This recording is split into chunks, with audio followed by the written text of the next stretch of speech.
Beat it up.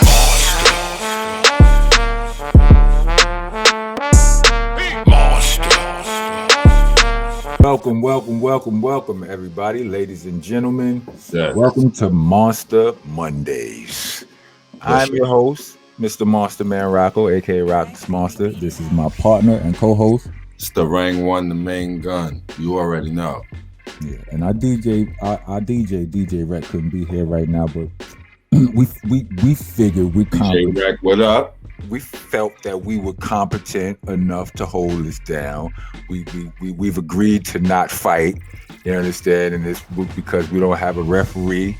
You know what I mean? We're gonna keep it smooth. We got it. We're gonna hold it down. DJ Rek, his spirit here.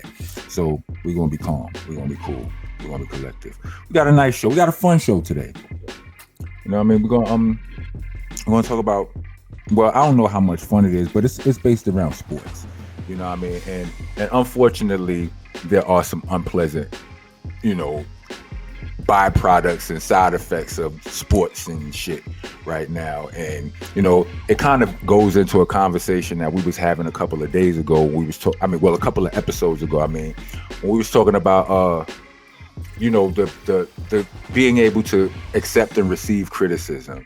And I believe you were on a point, your stance was, if I can quote you as best as I can, like, look, if you could take the good, you can take the bad, right?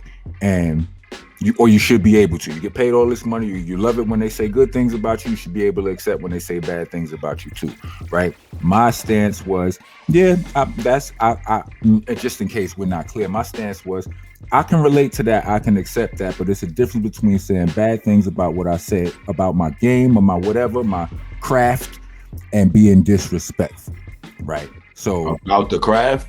No, about the person. Sometimes it's in connection with the craft, but sometimes it goes further. You know what I mean? And that happens. Like, that happens. My fault. I'm jumping the gun. My fault, man. So with that being, because sometimes people get lost in it. You know what I mean? Like when we having private conversations and shit, and it's just, let's just say it's me and you, and we laughing and joking about something, and it's not for the world to see. It's not in a professional capacity.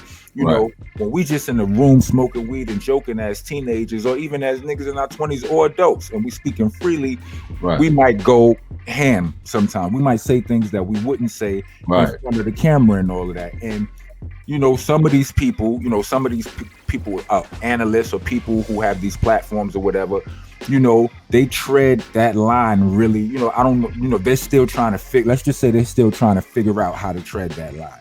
Some of them don't care, some of them do, some of them, man. So upon this, like this Kwame Brown situation. Yeah, exactly. That's what I mean. Yeah, exactly. Like that's the perfect, you know what I mean? Segue. Like, what you think about that though? I'd love to hear what you have to say about that. I know. I feel like, do you know what's going on with the Kwame Brown? Yes, I do. I love basketball right now. So I'm a basketball freak right now. So I know. And so here's the thing, right? You remember how there was a time when Ruck was alive, right? And one of our birthdays would pass. I don't know if you participated in this ritual with us, but when we would have a birthday, like we wouldn't say our age. We would just say the name of a basketball player who wore, like, when I was 33, I was Patrick Ewing. You understand what I'm saying? And shit like that, and so on and so forth. Charles Oakley was 34, right? Yeah. Shit like that. So when Ruck turned 34, you're Charles Oakley. So it got to a point when when you turn 40. When I turned 40, he called my phone. I answered the phone. Name somebody who's named number 40. I don't know. Let's just say it was. Just for shits and giggles. Let's just say it was Karl Malone, right? I would get a phone call from him, and it'd be like, starting forward for the San Diego Spurs. For the San Antonio Spurs.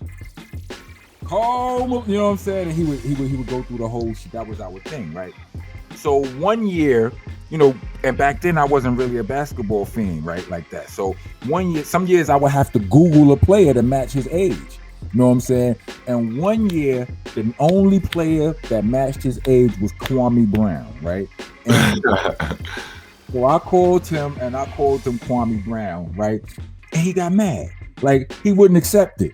He would not accept that name, right? And I was like, I didn't know no better. I just was following along with the ritual.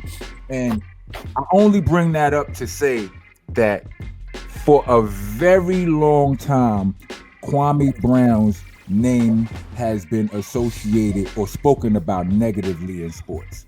You understand what I'm saying? And so much to the point where Ruck wouldn't even take the name. You know, I mean, he was like, he's like, fuck out of here. I ain't no Kwame Brown. And I'm like, I didn't know no better. Whatever. Thank you for listening to Monsta Mondayz Podcast. Please join us every Monday from 8 to 10 p.m. West Coast time and 11 to 1 a.m. East Coast time. Every single Monday, Monsta Monday on the Dash app. Also, check out these awesome shows from the rest of our podcasting family. Funny Farm, East New York Radio, All Elements Mix Show, the Starpower Collective, La Cosa Nostra Radio, 5150 Mix Show, Block News Live, Vinyl Coffee Mix Show, and Hidden Gems. Check them all out under the Delicious Vinyl radio station.